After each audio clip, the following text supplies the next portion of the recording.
3 months, Mr. Williams. That's all the time the scans give you. I'm sorry.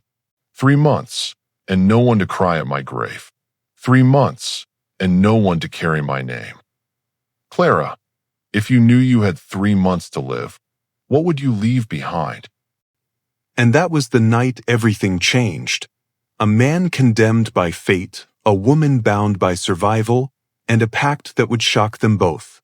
This is not just the story of wealth, or death, or legacy. It is the story of how love was born in the shadow of goodbye, and how a billionaire found eternity in the arms of the least expected soul. Welcome back, my lovely family. I sincerely hope every one of you is doing all right. I pray that this story brings you and yours all the wishes you desire. If you're new here, welcome to the community. To cement your place, hit the subscribe and notification buttons. We also love to know where you're watching from. Please drop that in the comments section. Because stories such as this doesn't happen in only one location. By day, his name was whispered in boardrooms and splashed across magazines. Jamie Williams, a titan of steel, real estate, and empire. A man whose signature could bend economies. The world called him a billionaire.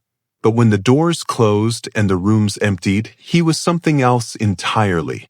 Alone. In his mansion of glass and marble, silence was his only companion. No footsteps of children echoed through the endless hallways. No partner's voice warmed the air. For all the glittering chandeliers and million-dollar paintings, there was no laughter, no love, only the heavy sound of his own breathing. He had spent 22 years building an empire brick by brick, dollar by dollar. Yet as the doctor's words replayed in his head, 3 months, Mr. Williams. Just 3 months. Every tower he owned, every company he commanded, felt like sand slipping through his hands. Because what use was a kingdom when there was no heir to inherit it? But fate, in its cruel way, often hides miracles where we least expect them. And Jamie's miracle wore a plain white apron, worked long hours in his kitchen, and bore a name no magazine had ever printed. Clara Wellington. Clara was young, just 24, her skin rich and dark as midnight, her spirit brighter than the sun she rose with every day. She had been Jamie's chef for 2 years. To him, at first, she was just another employee, just another pair of hands preparing meals he barely touched. But if anyone had looked closely, they would have seen. Clara was not just a chef. She was a survivor. Her childhood was painted with hunger and hardship. Nights spent with an empty stomach. Days spent fighting for every small opportunity. When she finally secured the job at Jamie's mansion, it wasn't just a paycheck, it was a lifeline. It meant her younger brother could stay in school. It meant her mother could afford medicine. It meant hope. Yet despite her struggles, Clara carried herself with quiet dignity. She never begged, never complained, never allowed her poverty to define her. She cooked with love, seasoned with patience, and somehow, in every meal, she left behind a trace of warmth that Jamie didn't even realize he was starving for. And Jamie noticed. Perhaps it was the way Clara hummed when she cooked, soft melodies from her childhood, filling the cold kitchen with life. Or the way she greeted every staff member by name, though most ignored her. Or the way her eyes carried both weariness and fire, as though life had bent her but never broken her. Jamie found himself watching her more often than he admitted. Not with desire, not yet, but with the strange ache of a man who had lived among diamonds all his life and suddenly discovered the beauty of stone carved by struggle. 3 months. That was the sentence stamped on his life. 3 months, and then the curtain would fall. But it wasn't just death Jamie feared. It was erasure. What was the point of it all, if his name died with him? If the Williams legacy ended in silence, with no child to carry it forward? That night, as Clara placed a tray before him, her hands steady though her eyes betrayed exhaustion, Jamie's gaze lingered on her longer than it ever had.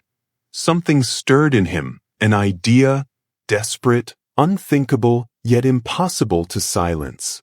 An idea that would bind his fading life to hers in ways neither could have imagined. And so, in the stillness of a mansion drowning in wealth but starving for meaning, a dying billionaire began to see salvation in the most unexpected soul. Not in another tycoon, not in some heiress, but in Clara Wellington, the poor, black-skinned chef who had never dreamed her name might one day be spoken in the same breath as his. It was said Jamie Williams could buy anything, a company, a skyscraper, even the silence of entire governments. But for the first time in his life, money could not purchase the one thing he craved, time. 3 months. That was the measure of his life now. 90 days, each one ticking away like a blade carving into his legacy. He had no wife, no children, no heir. His name, built upon towers of steel and years of sacrifice, would vanish like smoke the moment his heart stopped beating. And it terrified him. Night after night, he wandered through his vast estate, staring at portraits of ancestors who had passed their names down through bloodlines and generations. Men who left sons to carry the Williams banner forward. But him? He would leave nothing. Until an unusual thought struck him. An idea so desperate, so unthinkable, it rooted in his mind and refused to let go. What if he could create an heir, before his now fragile heart stopped beating and he is no more? Just what if?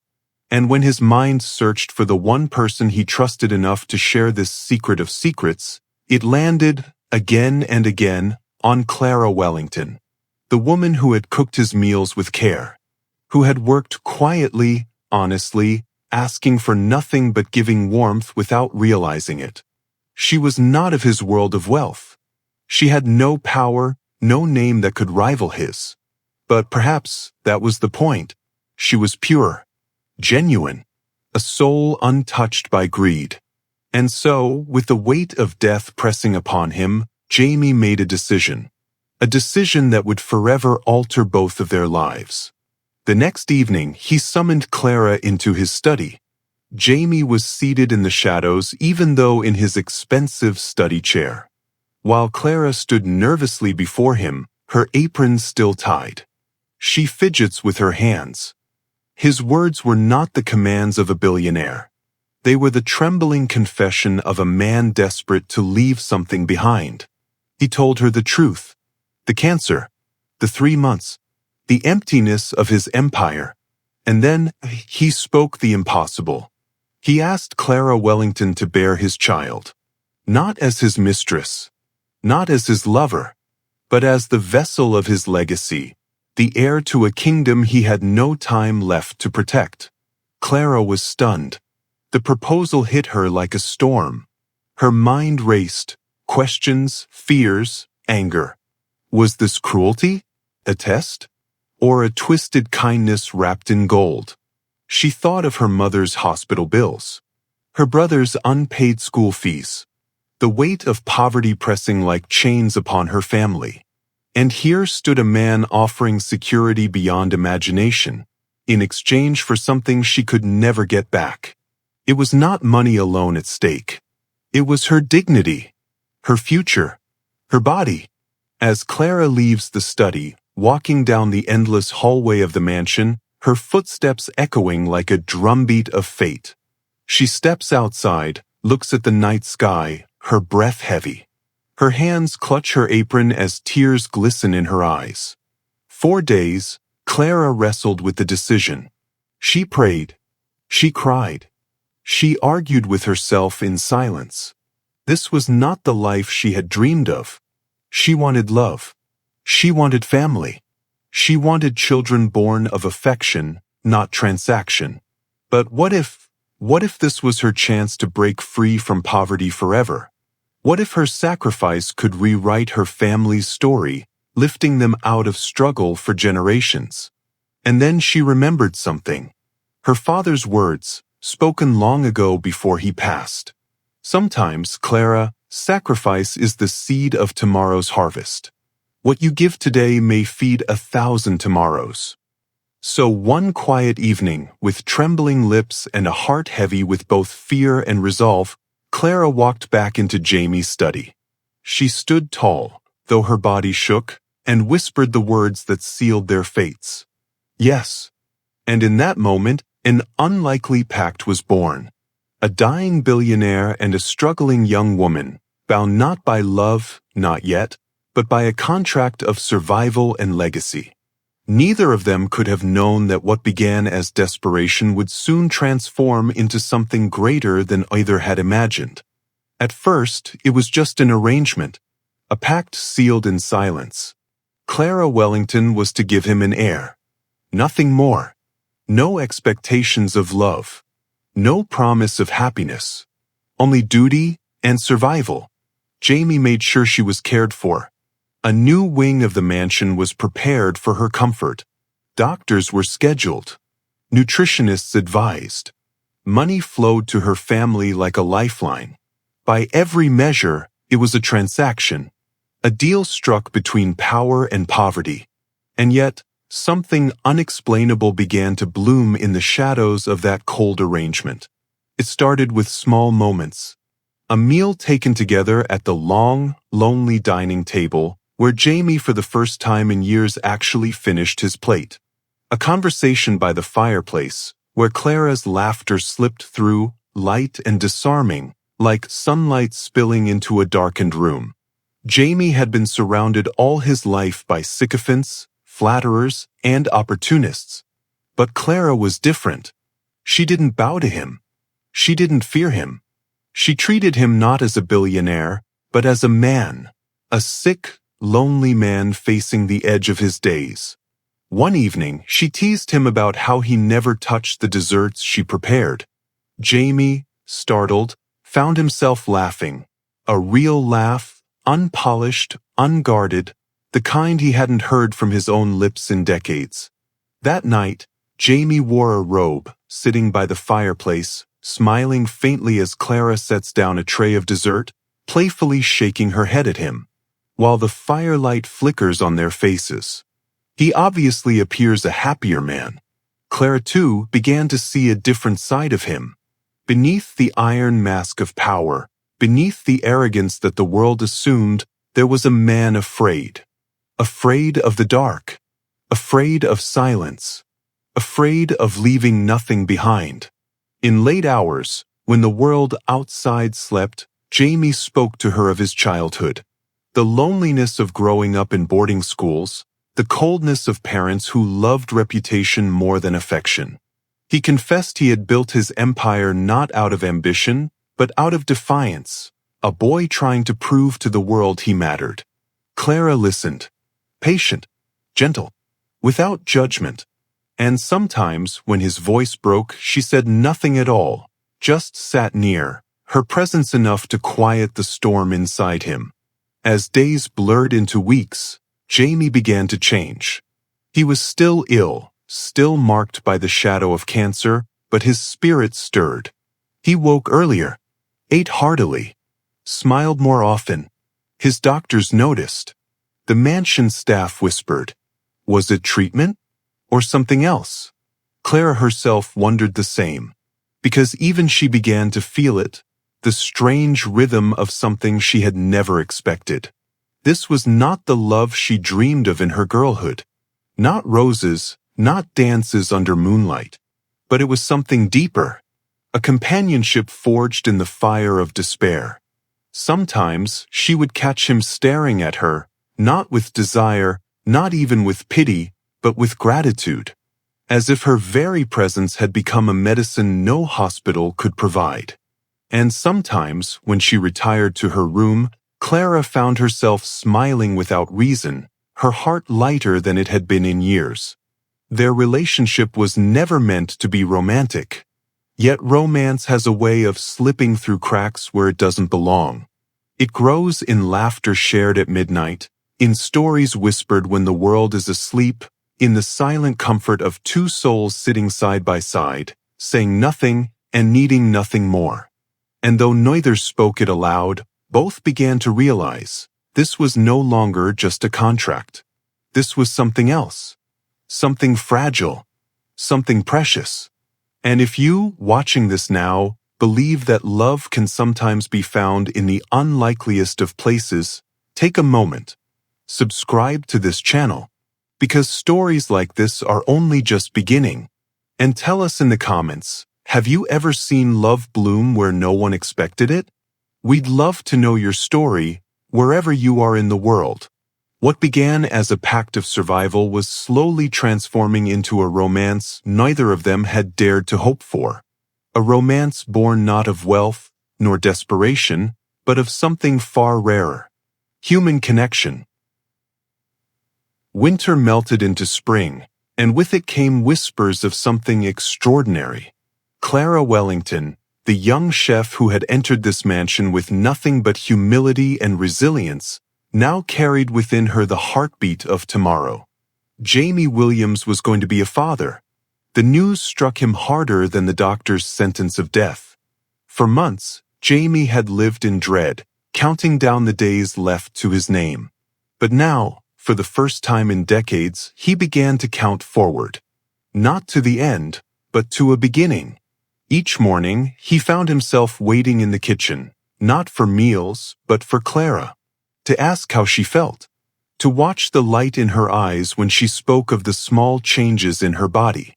To imagine, even if only for a moment, what it meant to leave behind not just an empire of steel, but a legacy of flesh and blood. At night, when the house was silent, Jamie would kneel beside Clara, his hand trembling as it rested on her growing stomach. His voice, once commanding, once feared, now softened into whispers. He spoke to the life within her, told stories of his childhood, promised a world of safety, of love, of opportunity. Clara would watch him, tears welling in her eyes, realizing that beneath the armor of power was a man who had longed for this all his life. But with joy came sorrow. For every kick, every flutter Clara felt, Jamie was haunted by the ticking of the clock. 3 months had stretched longer than expected, but how much more time could he steal? Would he live long enough to hear his child's first cry? To hold them even once? The fear of dying had not left him. But now, it was no longer fear for himself. It was fear of leaving Clara to walk this path alone. And then the night came. The night that tore the silence of the mansion into shouts, prayers, and tears. Clara's cries echoed through the halls as doctors rushed, nurses hurried, and Jamie stood helplessly outside, his heart thundering with both terror and anticipation. Minutes felt like centuries. And then, at last, the sound that shattered Jamie's despair forever, the cry of a newborn. But fate was not done with him yet. For not one cry filled the air, but 2. Twins. A boy. A girl. Jamie Williams, who had prepared to leave the world with nothing, now held everything in his arms. He clutched them close, tears streaming down his face, his body trembling as he whispered over and over, "I thought I was leaving nothing behind. But you are everything I ever wanted." Clara lay exhausted, yet radiant, her eyes locked on Jamie. For the first time since the arrangement began, she saw not a billionaire, not an employer, but a father. A man reborn in the cries of his children. And in that moment, something unspoken passed between them. No contract could bind it. No money could measure it. It was love. Pure, fierce, unstoppable. What began as desperation had transformed into the greatest miracle of all. Against the shadow of death, life had triumphed. And in the arms of Clara and their children, Jamie Williams found the one thing he had been searching for all his life. Not wealth, not power, not empire, but family. The doctors had said 3 months, 90 days, a man condemned by time. But 3 months passed, and Jamie Williams did not die. Instead, he woke each morning to the soft cries of his twins, to Clara's gentle voice humming them to sleep, to the warmth of a family he had never dreamed he would know. At first, his doctors called it a delay, a rare flicker of fortune. But as weeks turned to months, and months into years, even science faltered. What kept him alive was not the medicine, nor the treatments, but something far greater. It was love. Jamie, once a man obsessed with boardrooms and skyscrapers, now found joy in the smallest things. A giggle from his daughter as she tugged at his tie. The determined scowl of his son as he stacked wooden blocks, eyes alight with mischief. Clara's laughter drifting through the halls like sunlight breaking through stained glass. His empire still stood. His companies still thrived. But none of it mattered as much as watching his children take their first steps across the polished marble floors. As much as hearing them call him father for the very first time. And Clara, oh Clara, she had entered his life as an employee, hesitant, uncertain, bound by circumstance. But now she stood beside him as something far greater, a partner, a mother, the very heartbeat of his home. The cold billionaire who once measured life in profits and loss now measured it in lullabies, birthdays, and the warmth of Clara's hand in his. But whispers lingered in his heart. He still carried the shadow of death with him. Each day, he wondered, was this the last morning he'd open his eyes? Was this the final moment he'd see Clara's smile, hear his children's laughter? And yet, with each passing sunrise, he grew stronger, not weaker. The weight of despair was replaced by purpose. He had something to live for. Someone to live for. Years slipped by, and Jamie Williams, once given a death sentence, lived to see what no doctor had thought possible. His twins grew alongside him. Birthdays passed, marked not with champagne galas, but with balloons, homemade cakes, and laughter echoing through the once hollow halls of his mansion. He lived to teach his son how to tie a tie. He lived to braid his daughter's hair, clumsy but determined. He lived to see Clara smile with pride, no longer a servant, but the woman who had given him everything, an heir, a family, and the very will to defy death itself. And those who once envied his wealth now spoke of something else entirely.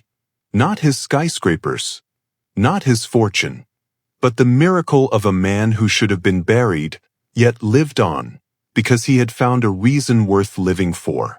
And you, listening now, perhaps you believe in miracles. Perhaps you've seen how love can stretch life beyond the boundaries of reason. If this story moves you, don't forget, subscribe to this channel. Because love, resilience, and miracles are stories worth telling again and again. And in the comments, share your city, your thoughts. Do you believe love itself can heal? We want to hear from you. 3 months had become 3 years. 3 years became more. And in each borrowed day, Jamie Williams discovered what billions could never buy. Not immortality, but a lifetime worth living. Time, once Jamie Williams' enemy, became his companion. Each year that passed was no longer a countdown, but a gift. A gift to watch his twins grow, to walk beside Clara, to live a life he once thought impossible. He had once measured legacy in skyscrapers, in bank accounts, in headlines that sang his name. But as he grew older, as the lines deepened on his face and his strength waned, Jamie realized the truth. Legacy was not built in marble and steel. Legacy was laughter echoing down the hallway. It was bedtime stories read with tired eyes. It was Clara's hand resting on his shoulder in quiet reassurance. It was the 2 small souls who called him Daddy. In the still hours of night, Jamie began to write letters to his children. Letters he feared they would only read after he was gone. In them, he poured not business strategies and financial wisdom, but the lessons he had learned too late in life. That love is wealth. That kindness is power. That family is the only empire worth building. But time, generous in its mercy, allowed him something rare. He did not just write those words. He lived long enough to speak them aloud. To sit his son on his knee, to walk his daughter through the garden, to watch both grow tall under the light of years he had once been denied. The world, too, began to notice the change. The once cold-hearted billionaire, feared in boardrooms, became a man of compassion. His empire shifted from ruthless acquisitions to philanthropy. Schools were built, hospitals funded, scholarships created, and when asked why, Jamie would only smile faintly and glance at Clara, answering, "Because love gave me back my life. It is only right that I give life to others." He lived to see milestones he had once thought impossible. His twins' first day of school, their first heartbreaks, their first victories. And Clara, he lived to see her no longer as the young, struggling chef who walked into his mansion with trembling hands, but as the woman who became the foundation of his existence. The man who had once been told he had 3 months to live, lived decades longer. Long enough to witness his children grow into the very legacy he had once feared he would never have. And when his final days came, not marked by panic, but by peace, Jamie Williams did not face death as a man who had been cheated. He faced it as a man who had been blessed. For the doctors had given him a sentence, but love had given him a lifetime. His empire remained. His wealth endured. But none of it mattered more than the sound of his children's voices, the warmth of Clara's hand, and the knowledge that in the end he had not died alone. He had found love. He had found family.